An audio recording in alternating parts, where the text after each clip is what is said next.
শেখ হাসিনা ফেরত আসবে, ভারতীয় সেনাবাহিনী নিয়ে ফেরত আসবে। লিখে রাখেন। আমার মনে হচ্ছে আখতারুজ্জামান ভাই গোপন কোনো তথ্য জানে, সরকারের উচিত হবে তার কাছ থেকে তথ্য সংগ্রহ করা যে সেনাবাহিনী ভারতের বাংলাদেশের শেখ হাসিনাকে নিয়ে কেন প্রবেশ করবে, কিভাবে করবে। বিজিবি, র্যাব, ডিজিএফআই এবং আনসার বাহিনীর ভেতর বাইরের নানা স্পর্শকাতর বিষয় এবার সামনে আনলেন সেনাবাহিনীর সাবেক প্রধান জেনারেল ইকবাল করিম ভূঁইয়া। সাবেক প্রধানমন্ত্রী নিরাপত্তা উপদেষ্টা তারিক আহমেদ সিদ্দিক তাকে কিভাবে চ্যালেঞ্জের মুখে ফেলেছিলেন, মেজর জেনারেল জিয়াউল হাসান কেন তাকে হত্যার ষড়যন্ত্র করেছিলেন, এসএসএফ ডিজিএফআই এর পোস্টিং পেতে তরুণ অফিসাররা কি কৌশল নিতেন, এমন অনেক প্রশ্নের উত্তর নিজের ফেসবুকে তুলে ধরেছেন আইকিব। দর্শক, পুলিশ, বিজিবি, আনসার ও সেনাবাহিনীর ভিতরের খবর ফাঁস করলেন সাবেক সেনা প্রধান ইকবাল করিম ভূঁইয়া। ইকবাল করিম ভূঁইয়ার বক্তব্যের পর তোলপাড় সৃষ্টি হয়েছে। তিনি যে তথ্যগুলো দিয়েছেন আপনাদেরকে দেখাবো। অন্যদিকে বিএনপির আরেক নেতা বলছেন শেখ হাসিনা বাংলাদেশে আসবে ভারতীয় সেনাবাহিনী নিয়ে। দর্শক, এরপর কঠিনভাবে কেঁপে গিয়েছেন ফয়জুল হক। ফয়জুল হকের সাথে তর্ক বিতর্ক হচ্ছে কিভাবে শেখ হাসিনা বাংলাদেশে আসবে তা নিয়ে। কি তর্ক বিতর্ক হচ্ছে এই ভিডিওতে দেখতে পারবেন। না টেনে একটি লাইক করে দেখতে থাকুন সম্পূর্ণ ভিডিওটি। বিজিবি, র্যাব, ডিজিএফআই এবং আনসার বাহিনীর ভেতর বাইরের নানা স্পর্শকাতর বিষয় এবার সামনে আনলেন সেনাবাহিনীর সাবেক প্রধান জেনারেল ইকবাল করিম ভূঁইয়া। সাবেক প্রধানমন্ত্রী নিরাপত্তা উপদেষ্টা তারিক আহমেদ সিদ্দিক তাকে কিভাবে চ্যালেঞ্জের মুখে ফেলেছিলেন, মেজর জেনারেল জিয়াউল হাসান কেন তাকে হত্যার ষড়যন্ত্র করেছিলেন, এসএসএফ ডিজিএফআই এর পোস্টিং পেতে তরুণ অফিসাররা কি কৌশল নিতেন, এমন অনেক প্রশ্নের উত্তর নিজের ফেসবুকে তুলে ধরেছেন আইকেবি। 6 কিস্তিতে প্রকাশিত পোস্টগুলোর সব শেষটি সামাজিক মাধ্যমে এসেছে গেল 14 মার্চ।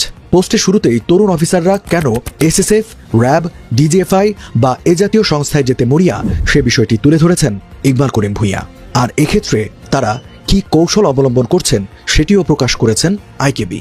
তিনি লেখেন, একবার আমার প্রথম এডিসি ক্যাপ্টেন তৌহিদ জানালেন এখনকার অনেক তরুণ অফিসার ইচ্ছে করে কোর্সে বেশি নম্বর পেতে চান না, কারণ শীর্ষস্থান পেলে তাদের পোস্টিং হয় এডিসি হিসেবে অথবা ব্রিগেড বা ডিভিশন সদর দপ্তরে স্টাফ অফিসার হিসেবে বা বিএমএ এসআইএনটিতে প্রশিক্ষক হিসেবে, যেগুলোতে ভবিষ্যতে উন্নতির তেমন সুযোগ থাকে না। কিন্তু একটা ভালো মানের বি পেলে এসএসএফ, র্যাব, ডিজিএফআই বা এ জাতীয় সংস্থায় পদ পাওয়া যায়, যেখানে পদোন্নতির সম্ভাবনা বেশ উজ্জ্বল। তিনি আরও লেখেন, এসএসএফে কাজ করার সময় তারা নানা বিতর্কিত লোকজনের সংস্পর্শে আসত এবং এতে তাদের রেজিমেন্টাল মানসিকতার কিছুটা হলেও ক্ষয় হতো। আমার দুশ্চিন্তা আরও বেড়ে গেল যখন শুনলাম এসএসএফ এর একজন অফিসার মেজর রবি এসএসএফ আর পিজিআর এর অফিসারদের উৎসাহ দিচ্ছেন একজন মিস্টার নবীর কাছে টাকা বিনিয়োগ করতে, যিনি শেয়ার বাজারে লাভজনক মুনাফার প্রতিশ্রুতি দিচ্ছিলেন। পরে আমার পুরনো ইউনিটের একজন অফিসার আমাকে জানান যারা এই বিনিয়োগ করেছিলেন তারা মুনাফা বা লভ্যাংশ দূরের কথা আসল টাকাও ফেরত পাচ্ছেন না, কারণ শেয়ার বাজারে ধস নেমেছে। তিনি আরও বলেন, নিরাপত্তা উপদেষ্টা তাকে ডিজিএফআই আর র্যাব ব্যবহার করে এই টাকা উদ্ধারের নির্দেশ দিয়েছেন। অল্প কিছুদিন পর মিস্টার নবীর সন্দেহজনক মৃত্যু সারা দেশের সংবাদপত্রে শিরোনাম হয়। 5 আগস্টের পর চাকরিচ্যুত এবং গ্রেপ্তার মেজর জেনারেল জিয়াউল হাসান আইকিবিকে হত্যার ষড়যন্ত্র করেছিলেন বলে উঠে এসেছে কিস্তির 5ম পর্বে। এই পর্বে সেনাপ্রধান জেনারেল ওয়াকারুজ্জামানকে র্যাব ভেঙে দেওয়ার অনুরোধও করেছেন জেনারেল ইকবাল করিম ভূঁইয়া। পোস্টে তিনি লেখেন, একদিন সেনাপ্রধানের কার্যালয়ে বোমা আতঙ্ক দেখা দেয়। অফিসে কার্যত সবাইকে তাদের অফিস থেকে বের করে দেওয়া হয়। Director military intelligence brigadier general Zaglul বোমার নির্ণয় যন্ত্রপাতি সহ তার টিম নিয়ে দৌড়ে আসেন। পরবর্তী আধা ঘন্টা অফিসটিতে তন্ন তন্ন করে বোমা খোঁজা হয়। আমাদের ভাগ্য প্রসন্ন যে কোনো বোমার অস্তিত্ব মেলেনি এবং একটা লম্বা অপেক্ষার পর বিল্ডিংটিকে বোমামুক্ত ঘোষণা করা হয়। আমি জগলুলকে জিজ্ঞাসা করলাম কি হয়েছে। জগলুল জানালেন তিনি তার এক অফিসার মেজর সুমনের কাছে জানতে পেরেছেন যে কর্নেল জিয়াকে আমাকে হত্যা করার নির্দেশ দেওয়া হয়েছে। শুনে আমার মেরুদণ্ড দিয়ে একটি শীতল স্রোত বয়ে যায়। পরবর্তীতে মেজর জেনারেল এই কর্নেল জিয়াউল আহসানকে চাকরিরত অবস্থায় অবাঞ্ছিত করেছিলেন আইকেবি। এভাবে তাকে নিয়মের মধ্যে আনা সম্ভব হয়েছিল বলেও দাবি করেছেন তিনি। ইকবাল করিম ভূঁইয়া লেখেন, এক পর্যায়ে নিরাপত্তা উপদেষ্টা জেনারেল তারেক সিদ্দিক আর তার কোর্সমেট কর্নেল মাহবুবের ঘনিষ্ঠতার সুবাদে কর্নেল জিয়া আমার নির্দেশকে চ্যালেঞ্জ করা শুরু করেন। আমার আর কোনো উপায় ছিল না। আমি তাকে রেল লাইনের পশ্চিম পাশের ক্যান্টনমেন্টে পার্সোনা নন গ্রাডা বা অবাঞ্ছিত ঘোষণা করি, তবে পূর্ব পাশের আবাসনটিতে থাকতে তাকে ছাড় দিয়েছিলাম।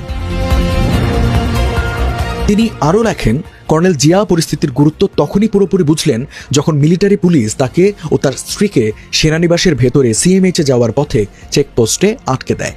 অল্প কিছুক্ষণের মধ্যেই এমএসপিএম আমাকে ফোন করে জানতে চাইলেন একজন চাকরিরত অফিসারকে অবাঞ্ছিত ঘোষণা করা স্বাভাবিক নিয়মের মধ্যে পড়ে কিনা।